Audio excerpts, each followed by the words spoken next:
வணக்கம், எல்லாரும் எப்படி இருக்கீங்க? Welcome back to Shabdina's kitchen. இன்னைக்கு நம்ம கிச்சனை பார்க்க போது என்ன கேட்டீங்கன்னா, ஒரு அருமையான இட்லி எப்படி பண்ணுறது பார்க்க போகிறோம். இட்லி நல்லா சாஃப்டாக பண்ணுறதுக்கு என்ன பண்ணணும், எப்படி அரைக்கணும் மாவு, இந்த மாதிரி ஸ்டெப் பை ஸ்டெப்பாக வீடியோவில் பார்க்க போகிறோம்.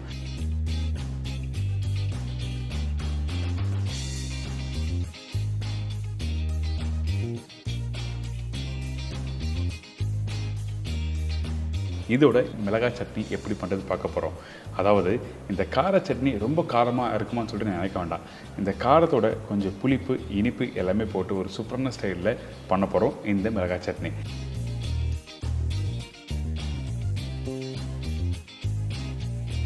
ஃபஸ்ட்டு இந்த இட்லிக்கு தேவையான பொருட்கள் பார்த்தலாமா? இட்லி ரைஸ் 1/2 கிலோ, உளுத்தம்பருப்பு 150 கிராம், உப்பு தேவையான அளவு.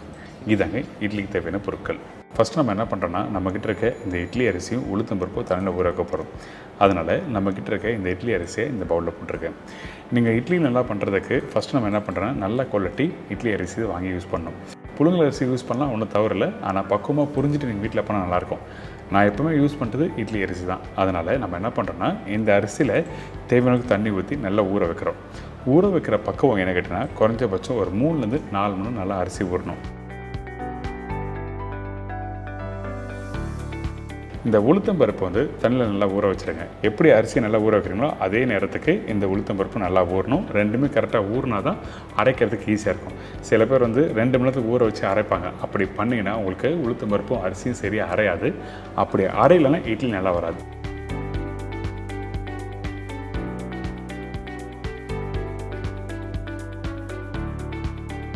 ஒரு 3லேருந்து 4 மணி நேரம் ஊற வச்சு எடுத்த இந்த அரிசியும் உளுத்தம்பருப்பும் இப்போ காமிக்கிறேன் உங்கள்கிட்ட. இப்போ இந்த அரிசி நல்லா ஊறியிருக்கா, அதே மாதிரி தான் இந்த உளுத்தம்பருப்பு நல்லா ஊற வச்சு எடுத்தாச்சு. இது பேசிக், நல்லா ஊறணும். அதுக்கப்புறம் தான் நீங்கள் இட்லி மாவு நல்லா அரைக்க முடியும்.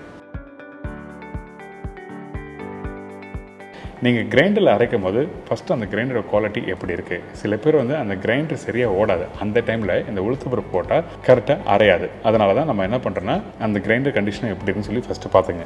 இந்த உளுத்தம்பருப்பு கிரைண்டரில் போட்டாச்சு. போட்ட பிறகு நம்ம என்ன பண்ணுறோன்னா, எடுத்த உடனே தண்ணி ஊற்றக்கூடாது. 2 செகண்ட் நல்லா ஓட விடுங்க அந்த கிரைண்டரை. அதுக்கு பிறகு கொஞ்சம் லைட்டாக அரைஞ்சி வரும் பார்த்தீங்களா, அந்த டைமில் கொஞ்சமாக தண்ணி தெளிச்சிங்கன்னா இந்த மாதிரி கெட்டியான பக்குவத்தில் அந்த உளுத்தம்பருப்பு அரையும்.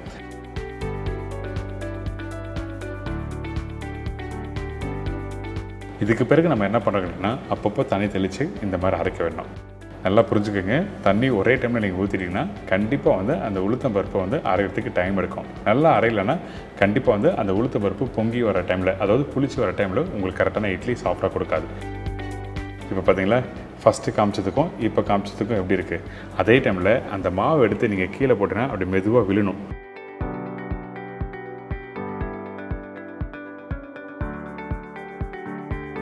இப்போது 2வது ஸ்டேஜ், அதாவது அந்த மாவு கையில் எடுத்திங்கன்னா நல்லா ஃப்ளஃபியாக இருக்கா, இந்த மாதிரி தான் வரணும். அதுக்கு பிறகு இன்னொரு முக்கியமான விஷயம், சைடில் நீங்கள் எல்லாத்தையும் வந்து நல்லா வலிச்சு விடணும்.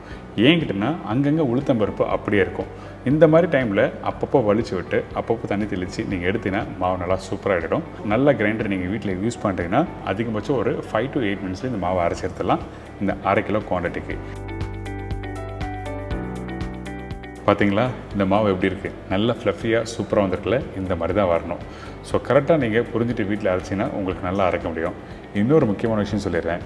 கொஞ்சம் அரிசி நீங்கள் அரைக்கும் போது கொஞ்சம் தண்ணி அதிகமாக ஊற்றிட்டிங்கன்னா அரைய கெட்டியாகிடும். ஆனால் உளுத்தம்பருப்பில் தண்ணி அதிகமாக ஊற்றிட்டிங்கன்னா உங்களுக்கு கரெக்டான பக்குவம் கிடைக்காது. இந்த விஷயத்தையும் ஞாபகத்தை வச்சுக்கோங்க. இப்போ இந்த உளுத்தம்பருப்பு மாவை அப்படியே எடுத்து ஒரு பவுலில் போட்டாச்சு. இதுக்கு பிறகு நம்ம என்ன பண்ணுறோங்கிட்டோன்னா, நம்ம உளுத்தம்பருப்பு அரைச்ச அதே கிரைண்டரில் இந்த ஊற வச்ச அந்த இட்லி அரிசியும் போட்டுரும். போட்ட பிறகு தண்ணி ஊற்றுங்க. இந்த இடத்துல கொஞ்சம் தண்ணி அதிகமானாலும் தவறு எதுவுமே இல்லை. நீங்கள் அரிசி ஓட ஃபைன் பேஸ்ட் ஆகும்போது என்ன பண்ணுன்னா உங்களுக்கு கெட்டியான பக்கம் வந்துடும். அதனால் நீங்கள் அப்பப்போ எடுத்து செக் பண்ண வேண்டிய அவசியமே இல்லை. உளுத்தம்பருப்பு மட்டும்தான் ப்ராப்பராக அரைச்சிருக்கணும். அதை நீங்கள் ப்ராப்பராக அரைச்சிட்டிங்கன்னா உங்களுக்கு எந்த ப்ராப்ளமே இல்லை இட்லியை பொறுத்த வரைக்கும். சரிங்களா? இப்போ பாருங்கள், இந்த அரிசி வந்து நல்லா ஓடின பிறகு பார்த்தீங்கன்னா நல்லா ஃபைன் பேஸ்ட்டாக இருக்கும். குறைன்னு அரைச்சி இட்லி வேக வச்சு சாப்பிடக்கூடாது. அப்படி பண்ணினா கரெக்டான பக்குவம் கொடுக்காது, சாஃப்டாகவும் இருக்காது. அதனால தான் இந்த மாதிரி ஃபைன் பேஸ்ட்டாக அரைச்சி மிக்ஸ் பண்ண சொல்ல வரேன். இப்போது இந்த உளுத்தம்பருப்பு மாவில் இந்த அரைச்சி வச்சுருக்க இந்த அரிசி மாவு இதில் போட்டு நல்லா மிக்ஸ் பண்ண போகிறோம். உப்பு போட்டு தான் நீங்கள் புளிக்க விடணும். சரிங்களா? மாவு நல்லா புளிச்ச பிறகு தான் இட்லி ஊற்றினா நல்லா சாஃப்டாக வரும். அதனால் நீங்கள் ஸ்டார்டிங்கே உப்பு போட்டுருங்க. உப்பு போட்ட பிறகு நல்லா மிக்ஸ் பண்ணணும். சில பேர் கையில் நல்லா மிக்ஸ் பண்ணால் தான் அந்த இட்லி நல்லா சாஃப்டாக வரும் சொல்லுவாங்க. நீங்கள் அப்படியும் பண்ணலாம், தவறு எதுவுமே இல்லை. சில பேருக்கு பிடிக்காது கையில் மிக்ஸ் பண்ணுறது. அதனால் நம்ம என்ன பண்ணுறோன்னா கரண்டி வச்சு நல்லா மிக்ஸ் பண்ணிவிட்டு மாவோட பக்கம் இந்த மாதிரி வந்துருக்கணும். இப்போ மாவு பார்த்தீங்களா நல்லா கெட்டியாக வந்திருக்குல்ல. நீங்கள் புளிக்க வைக்கிறதுக்கு முன்னாடி கொஞ்சம் கெட்டியாக இருந்தால் தவறு எதுவுமே இல்லை. புளிச்ச பிறக்கும் திருப்பி கெட்டியாக இருந்ததுன்னா அந்த டைமில் கொஞ்சம் தண்ணி ஊற்றி லைட்டாக லூஸ் பண்ணிக்கலாம். கரெக்டாக ஒரு 6லேருந்து 7 மணி நேரம் கழிச்சு நீங்கள் ஓப்பன் பண்ணி பார்த்தீங்கன்னா மாவு நல்லா புளிச்சு ரெடியாக இருக்கும். இப்போது நம்ம கரண்டி வச்சு நம்ம செக் பண்ணி பார்க்கலாமா? இந்த கரண்டி வச்சு லைட்டாக அப்படி எடுத்து பார்த்தீங்கன்னா இந்த மாதிரி மாவு கரெக்டாக சூப்பராக புளிச்சு வந்திருக்கணும். இந்த மாதிரி பக்குவத்தில் வந்தால் மட்டும்தான் கரெக்டாக இருக்கும். இப்போ கொஞ்சம் கெட்டியாக இருக்குது. வேணும்னா நீங்கள் கொஞ்சமாக தண்ணி தெளித்து அதுக்கப்புறம் லூஸ் பண்ணி நீங்கள் இட்லி குக் பண்ண ஆரம்பிச்சிக்கலாம். இந்த இட்லி சட்டியில் வந்து எப்போவுமே இட்லி ஊற்றும் போது நீங்கள் அந்த சட்டியில் தண்ணி நல்லா சூடாக இருக்கணும். அதுக்கு பிறகு மேல் தட்டை வச்சு தேவையான அளவுக்கு எண்ணெய் அப்ளை பண்ணிவிட்டு உங்களுக்கு எத்தனை இட்லி வேணுமோ நீங்கள் குக் பண்ணி நீங்கள் சாப்பிட ஆரம்பிக்கலாம். அவ்வளோதான். அதே டைமில் சில பேர் பண்ணுற தப்பு என்ன கேட்டிங்கன்னா, அந்த இட்லி ஸ்டீம் பண்ணும்போது குறைஞ்சபட்சம் 10 நிமிஷம் ஸ்டீம் பண்ணுவாங்க. அப்படி பண்ணால் இட்லி கண்டிப்பாக ட்ரை ஆகும். அதிகபட்சம் ஒரு 5லேருந்து 6 நிமிஷத்துலேயே நீங்கள் இட்லி குக் பண்ணி எடுத்துடலாம். அவ்வளோதான். ரொம்ப நேரம் குக் பண்ணாலும் உங்களுக்கு கரெக்டாக டெக்ஸ்சர் கொடுக்காது. அதான் விஷயம், வேறு எதுவுமே இல்லை.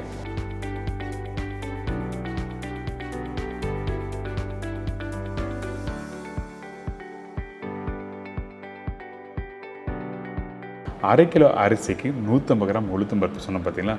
இந்த குவான்டிட்டிக்கு கரெக்டாக ஒரு 30 இட்லி ரெடி ஆகும். ஸோ நீங்கள் வீட்டில் ட்ரை பண்ணி பாருங்கள். கண்டிப்பாக உங்களுக்கு சூப்பரான இட்லி அதே டைமில் உங்களுக்கு ஏற்ற மாதிரி கரெக்டான ரேஷியோட கொடுத்துருக்கேன். இப்போ கரெக்டாக ஒரு 5லேருந்து 6 நிமிஷம் கழிச்சு ஓப்பன் பண்ணி பார்த்தீங்கன்னா அந்த இட்லி ரெடியாக இருக்கும்.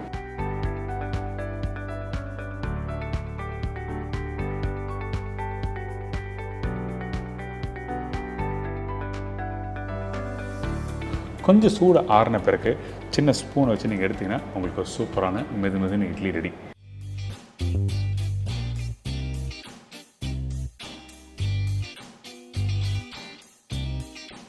பார்த்தீங்களா எப்படி இருக்குது இட்லி? அந்தளவுக்கு சாஃப்டாக இருக்குல்ல. இதோட நல்லா சூடான ஒரு கிள்ளி போட்ட சாம்பார், அப்படி இல்லைன்னா கார சட்னி, அப்படி இல்லைன்னா பொட்டுக்கடலை சட்னி நம்ம ரெடி பண்ணுறோம்ல, அந்த சட்னியும் தொட்டு சாப்பிட்டு பாருங்கள். உங்களுக்கு அருமையாக இருக்கும். இன்றைக்கி இந்த இட்லி பற்றி டவுட்டெல்லாம் உங்களுக்கு தெளிவாக சொல்லியிருக்கேன். ரொம்ப சிம்பிள் தான். மாவு எப்படி அரைக்கணும், எப்படி ஊற வைக்கணும், அதுக்கப்புறம் எப்படி மிக்ஸ் பண்ணி குக் பண்ணுறோம். இந்த 3 விஷயத்தை தெளிவாக புரிஞ்சுட்டு நீங்கள் வீட்டில் பண்ணினா சூப்பரான இட்லி கிடைக்கும். இதுக்கப்புறம் மிளகாய் சட்னி எப்படி பண்ணுறது பார்க்க போகிறோம்.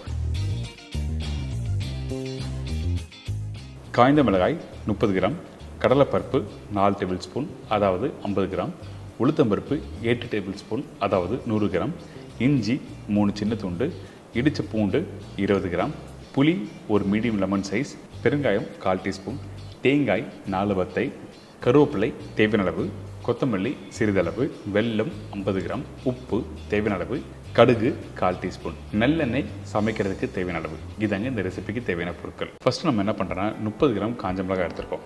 இந்த காஞ்ச மிளகாய் நம்ம என்ன பண்ணுறோம், இதை அப்படியே நீங்கள் சமைக்க ஆரம்பிச்சிங்கன்னா கண்டிப்பாக ரொம்ப காரமாக இருக்கும். அதனால் நம்ம என்ன பண்ணுறோம், இந்த காஞ்ச மிளகாவை உள்ளே இருக்க விதையை நம்ம எடுத்துகிறோம். 1/2 கட் பண்ணிவிட்டு முடிஞ்ச அளவுக்கு அந்த விதையை எடுத்துருங்க.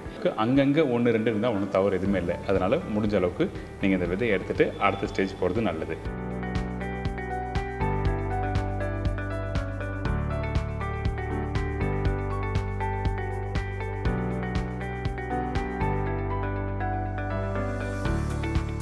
அதே மாதிரி இந்த காஞ்ச மிளகாய் விதை எடுத்த பிறகு உடனே கை கழுவுங்க. அப்படி இல்லைன்னா பை மிஸ்டேக்காக நீங்கள் கண்ணில் கை வச்சிட்டிங்கன்னா கண்டிப்பாக கண்ணெல்லாம் ஏறி ஆரம்பிச்சிடும். அதனால் எப்போவுமே விதை எடுக்கும்போது சேஃபாக நீங்கள் வந்து ஹேண்டில் பண்ணுறது நல்லது. இப்போ இந்த காஞ்ச மிளகாய் விதை எடுத்தாச்சு. வெறும் காஞ்ச மிளகாய் மேலே இருக்க ஸ்கின் மட்டும்தான் இருக்குது. இதுக்கப்புறம் நம்ம என்ன பண்ணுறோம், இந்த மண்சட்டியில் இந்த உளுத்தம்பருப்பு கடலைப்பருப்பு வறுக்கிறதுக்கு தேவையான எண்ணெய் யூஸ் பண்ணுறோம். அதுக்கப்புறம் உளுத்தம்பருப்பு கடலைப்பருப்பு,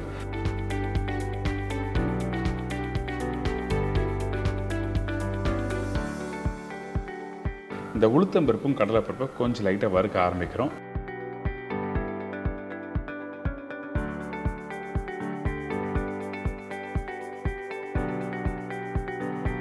நம்ம ரெடி பண்ணி வச்சுருக்கேன் இந்த காஞ்ச மிளகாய் இந்த இடத்துல போடுறோம்.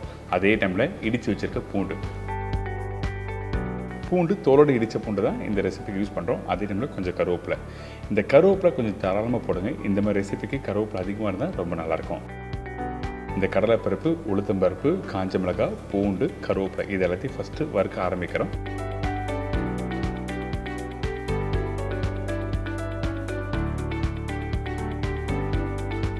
இஞ்சி இந்த இடத்துல அதிகமாக போடக்கூடாது. அப்படி அதிகமாக இருந்தால் இஞ்சியோட காரம் அதிகமாக இருந்ததுன்னா உங்களுக்கு டேஸ்ட் மாறதுக்கு வாய்ப்பு இருக்குது. அதனால் நம்ம என்ன பண்ணுறோம், ஒரு 3 சின்ன துண்டு போடுங்க. அதிகபட்சம் ஒரு 5லேருந்து 10 கிராம் தான் இருக்கும் அந்த இஞ்சியோட அளவு. ஸோ இந்த இஞ்சும் போட்ட பிறகு இதை திருப்பி நல்லா வறுக்க ஆரம்பிக்கணும்.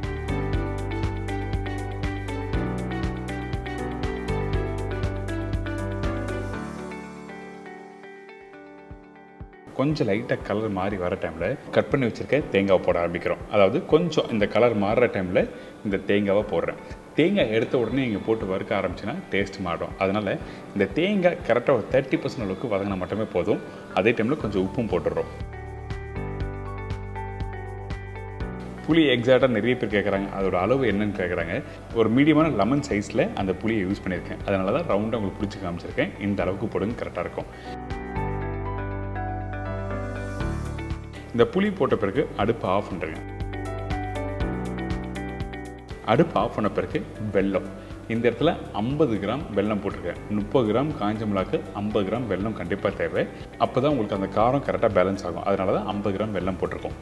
இதுக்கு பிறகு கொஞ்சம் கொத்தமல்லி,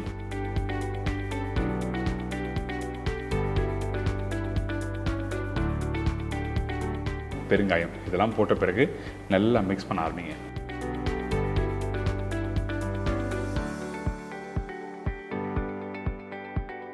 இந்த மாதிரி நல்லா மிக்ஸ் பண்ணி முடித்த பிறகு ஜாரில் போடுங்க. ஜாரில் போட்ட பிறகு தேவையான தண்ணி ஊற்றி அரைக்க ஆரம்பிக்கிறோம். தண்ணி இந்த இடத்துல கொஞ்சம் அதிகமாக யூஸ் பண்ணலாம். ஏங்கிட்டனா இதில் கடலைப்பருப்பு, உளுத்தம்பருப்பு இருக்கிறதுனால உங்களுக்கு தண்ணி அதிகமாக தேவைப்படும். அதனால் தேவையான தண்ணி ஊற்றி நல்லா அரைக்க ஆரம்பிச்சுங்க.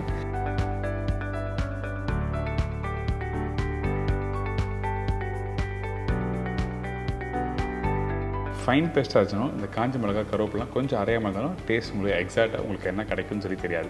அதனால தான் இந்த மாதிரி ஃபைன் பேஸ்ட்டாக அரைச்சிடணும். அரைச்சி எடுத்திங்கன்னா இந்த மாதிரி பக்குவத்தில் கரெக்டாக வந்திருக்கும். இதுக்கு பிறகு நம்ம என்ன பண்ணுறோம், தாளிப்பு போட போகிறோம். தாளிப்பு நீங்கள் நார்மலாக சட்னிக்கு போடுற தாளிப்பு இல்லை. நீங்கள் உளுத்தம்பருப்பு, கடலைப்பருப்பு, காஞ்ச மிளகா தாளிப்பு போடுவீங்க. ஆனால் இந்த ரெசிபி பொறுத்த வரைக்கும் நல்லெண்ணெய் மட்டும்தான் யூஸ் பண்ணோம். அதே டைமில் கடுகு போட்டிருக்கேன். இந்த கடுகு பொரிஞ்சு வர டைமில் கொஞ்சம் பச்சை கருவேப்பிலை,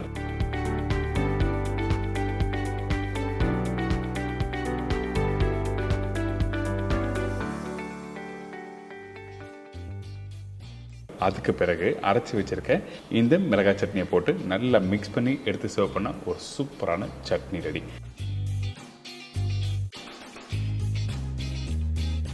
இன்னொரு முக்கியமான விஷயம், இந்த இடத்துல எண்ணெய் ரொம்ப அதிகமாக இருக்குது சொல்லிட்டு நீங்கள் நினைக்க வேண்டாம்.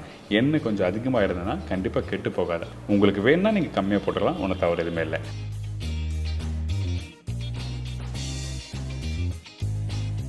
மிக்ஸ் பண்ணி எடுத்திங்கன்னா அந்த எண்ணெயும் தெரியாது. அந்தளவுக்கு ஒரு சூப்பரான கார சட்னி ரெடி ஆகிடுச்சு.